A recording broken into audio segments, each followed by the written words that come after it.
नमस्कार।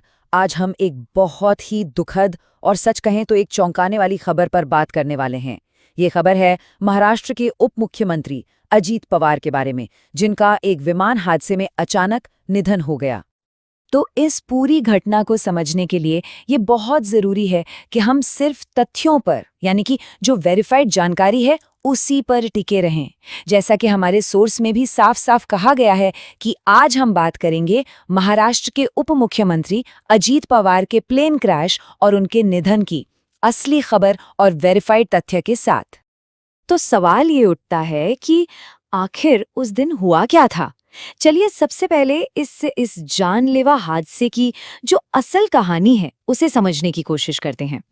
ये सब शुरू हुआ बारामती से, जब वहां से एक खबर आई, एक चार्टर्ड प्लेन के क्रैश होने की। और इस एक खबर ने, आप यकीन मानिए, पूरे राज्य को हिलाकर रख दिया। अगर हम उस दिन की बात करें तो देखिए, तारीख थी 28 जनवरी 2026।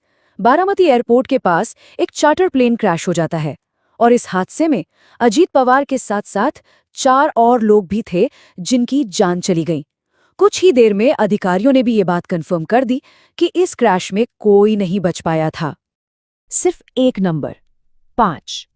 लेकिन ये सिर्फ एक नंबर नहीं है, ये हमें याद दिलाता है कि इस हादसे का मानवीय पहलू कितना बड़ा था। सोचिए, कुल 5 जानें उस एक दिन में चली गईं। ये वाकई एक बहुत बहुत बड़ा नुकसान था। अब इस हादसे के बाद जो हुआ वो देखना भी बहुत मार्मिक था। पूरा का पूरा राज्य अपने नेता को आखिरी विदाई देने के लिए उमड़ पड़ा और महाराष्ट्र जैसे शोक में डूब गया। उनका अंतिम संस्कार उनके अपने शहर बारामती में हुआ और ये पूरे राजकीय सम्मान के साथ किया गया।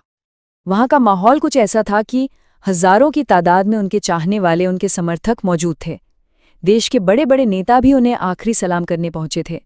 जाहिर है, ये दिखाता है कि लोगों के दिलों में उनके लिए कितना सम्मान था और इसीलिए सब कुछ पूरे राजकीय सम्मान के साथ किया गया। चलिए अब बात करते हैं रिएक्शन की। इस खबर के फैलते ही पूरे राज्य में, एक तरह से कहें तो, शोक की एक बहुत गहरी लहर दौड़ गई। ये एक लाइन, राज्य में शोक की लहर है, उस वक्त की पूरी भावना को बयां कर देती है ना? ये सिर्फ एक हेडलाइन नहीं थी, ये एक ऐसी घटना थी जिसने हर किसी के दिल को छुआ। और हाँ, इस दुख के माहौल के बीच लोग उनके काम को भी याद कर रहे थे। क्या नेता, क्या आम नागरिक, हर कोई महाराष्ट्र के लिए उनके योगदान को, उनके काम को सराहा रहा था। और यही तो उनके सार्वजनिक जीवन की सबसे बड़ी विरासत है।